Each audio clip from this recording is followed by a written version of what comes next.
Hello दोस्तों, welcome to my channel fun with fundamentals. इस video में हम फ्रिक्शन की रिवीजन करेंगे। सबसे पहले रिवाइज करते हैं कंसेप्ट ऑफ फ्रिक्शन को। जब भी दो बॉडीज एक दूसरे के कांटेक्ट में होती है तो उनके सरफेस के पार्टिकल्स एक दूसरे को इलेक्ट्रोमैग्नेटिक फोर्स की वजह से अट्रैक्ट करते हैं। ये काफी सारे इंडिविजुअल इलेक्ट्रोमैग्नेटिक फोर्सेस का एक्यूमुलेशन हमें कांटेक्ट फोर्स के फॉर्म में दिखाई देता है।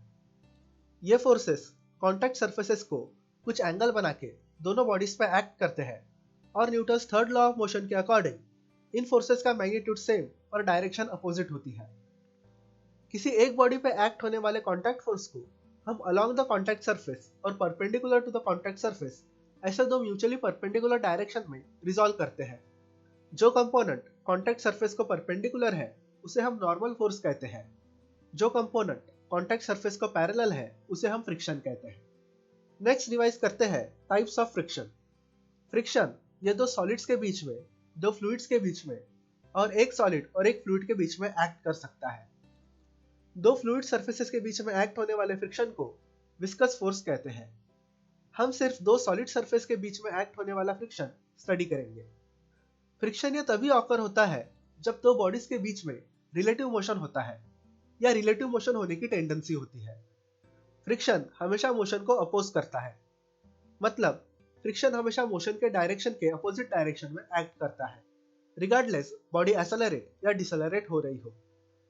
जब दो सॉलिड सरफेसेस कांटेक्ट में होते हैं तो उनके बीच में दो टाइप के फ्रिक्शन एक्ट हो सकते हैं।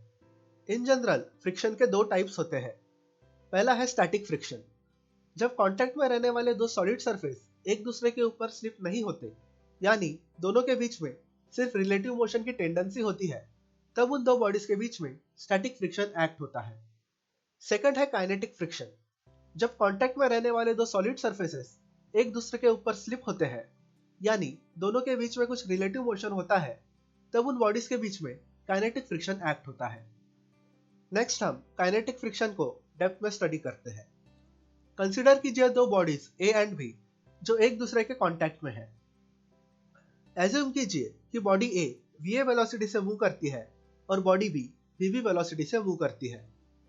एज्यूम करते हैं कि मैग्नीट्यूड के टर्म्स में VA is less than VB, then the relative velocity of A with respect to B is equal to VA vector minus VB vector. मतलब ए के मोशन की direction with respect to B negative X direction में होगी। Therefore body A पे लगने वाले kinetic friction की direction positive X direction में रहेगी। सिमिलरली बी पर लगने वाले काइनेटिक फ्रिक्शन की डायरेक्शन निगेटिव एक्स डायरेक्शन में रहेगी। इस काइनेटिक फ्रिक्शन का मैग्नीट्यूड दोनों बॉडीज के बीच में लगने वाले नॉर्मल फोर्स को डायरेक्टली प्रोपोर्शनल रहेगा। तो अगर n ये नॉर्मल फोर्स है और Fk ये काइनेटिक फ्रिक्शन है, so Fk is proportional to n and thus Fk is equal to mu k into n, जहां म्यू के ये कोएफिशिएंट ऑफ काइनेटिक फ्रिक्शन है। म्यू के डिपेंड करता है कांटेक्ट सरफेसेस के नेचर पे और टाइप ऑफ मटेरियल पे। जब तक नॉर्मल फोर्स सेम है तब तक फ्रिक्शनल फोर्स ये सरफेस एरिया के इंडिपेंडेंट रहेगा। अगला टॉपिक जो हम रिवाइज करेंगे वो है स्टैटिक फ्रिक्शन। हमें पता है कि अगर दो बॉडीज के बीच में रिलेटिव मोशन नहीं भी हो तब भी उनके बीच के कांटेक्ट सरफेसेस पे फ्रिक्शनल फोर्स एक्ट हो सकता है। इस टाइप के फ्रिक्शन को हम स्टैटिक फ्रिक्शन कहते हैं। स्टैटिक फ्रिक्शन तब एक्ट होता है जब दो बॉडीज के बीच के रिलेटिव मोशन को चेंज करने की इंटेंट होती है पर एक्चुअल मोशन ऑकर नहीं होता। यह स्टैटिक फ्रिक्शन ही होता है जो बॉडीज पर अप्लाइड फोर्स के अपोजिट डायरेक्शन में एक्ट करता है और उसके ओरिजिनल स्टेट को चेंज नहीं होने देता। स्टैटिक फ्रिक्शन एक सर्टेन मैक्सिमम वैल्यू तक सेल्फ एडजस्टिंग होता है। Let me explain it with an example. अगर आपको किसी हेवी टेबल को रूम के अक्रॉस मूव करना है और आप धीरे धीरे टेबल पे फोर्स अप्लाई करना स्टार्ट करते हो, तो आपको नोटिस होगा कि जब तक आपकी अप्लाइड फोर्स एक सर्टेन लिमिट तक रीच नहीं होती तब तक टेबल मूव नहीं करेगा। मतलब जब भी हम फ्रिक्शन के अगेंस्ट फोर्स अप्लाई करते हैं तब स्टैटिक फ्रिक्शन खुद की वैल्यू को उस फोर्स के इक्वल और अपोजिट डायरेक्शन में मैच करता है जब तक फोर्स की एक थ्रेशोल्ड वैल्यू रीच नहीं होती। स्टैटिक फ्रिक्शन की मैक्सिमम वैल्यू होती है Fs max equal to μs into n, जहां μs is equal to coefficient of static friction and n is equal to normal force on the body. Next revise करते हैं relation between static and kinetic friction. Kinetic और static friction के equations है Fk is equal to mu k into n and Fx max is equal to mu s into n। हमें पता है कि static friction self adjusting है, मतलब Fs is less than or equal to Fx max which is equal to mu s into n। In expressions को compare करें तो हमें यह पता लगता है कि कोएफिशिएंट ऑफ स्टैटिक और काइनेटिक फ्रिक्शन की वैल्यूज ये डिटरमाइन करेंगी कि कौन सा फ्रिक्शन मैग्नीट्यूड में बड़ा होगा।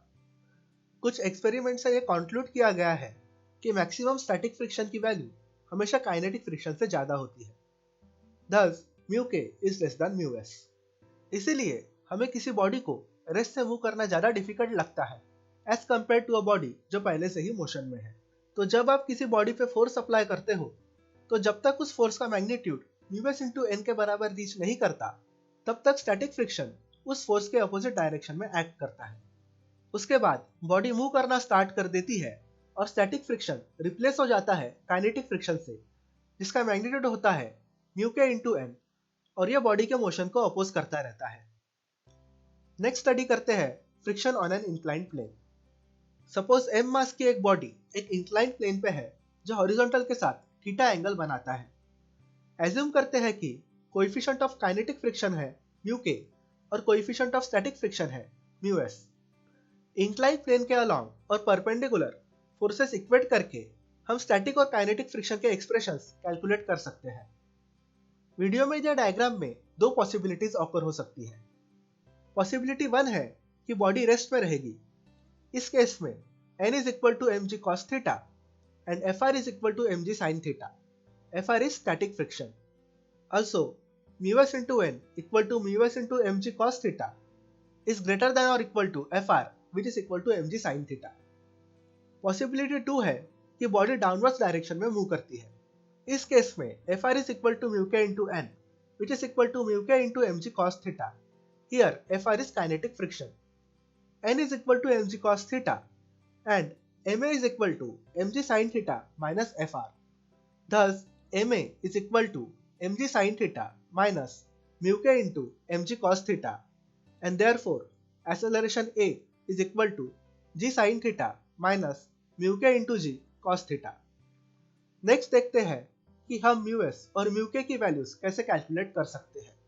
अगर हम हमारे इंक्लाइन प्लेन का इंक्लिनेशन एडजस्ट कर सके तो हम coefficient of static and kinetic friction को कैलकुलेट कर सकते हैं। सपोज हम एक वुडन प्लैंक को किसी वॉल और फ्लोर के बीच रखते हैं ताकि हम इंक्लिनेशन थीटा की वैल्यू एडजस्ट कर सके। धीरे धीरे हम इंक्लिनेशन की वैल्यू बढ़ाते हैं ताकि हम एक ऐसे पॉइंट पे आए जहां प्लैंक पर रखी बॉडी जस्ट स्लाइड होना स्टार्ट कर दे। इस पॉइंट पे fr max is equal to mg sin theta which means mu s into mg cos theta is equal to mg sin theta and thus mu s is equal to sin theta upon cos theta which is equal to tan theta। अभी kinetic friction का coefficient calculate करने के लिए हम theta को थोड़ा कम करते हैं और बॉडी को पुश करते हैं ताकि वो इंक्लाइन प्लेन पे मूव करे। अब हम थीटा की वैल्यू ऐसे एडजस्ट करेंगे ताकि बॉडी यूनिफॉर्म वेलोसिटी से मूव करने लगे। Let this value be theta dash। Thus frk is equal to mg into sin theta dash। Therefore mu k into mg cos theta dash is equal to mg sin theta dash and thus mu k is equal to sin theta dash upon cos theta dash which is equal to tan theta dash। Next revise करते हैं rolling friction के topic को। हमें पता है कि अगर कोई हेवी बॉडी को पुश या पुल करना है तो अगर उसके बॉटम में व्हील्स अटैच्ड है तो उसे मूव करना काफी आसान होता है। इसका रीजन है कि जब ग्राउंड्स पे व्हील रोल होते हैं तो स्टैटिक या काइनेटिक फ्रिक्शन के बजाय एक दूसरे टाइप का फ्रिक्शन यहाँ एक्ट होता है जिसे रोलिंग फ्रिक्शन कहते हैं। स्टैटिक और काइनेटिक फ्रिक्शन के कंपैरिजन में रोलिंग फ्रिक्शन की वैल्यू काफी कम होती है। रोलिंग यह एक ऐसा फेनोमेना है जहाँ व्हील और ग्राउंड के पॉइंट ऑफ कॉन्टैक्ट की velocity with respect to ground हमेशा जीरो रहती है, इवन इफ हमारे व्हील का सेंटर फॉरवर्ड मूव कर रहा हो। रोलिंग फ्रिक्शन मूविंग पार्ट्स के वेयर एंड टियर को और एनर्जी कंजम्पशन को ड्रामेटिकली कम कर देता है।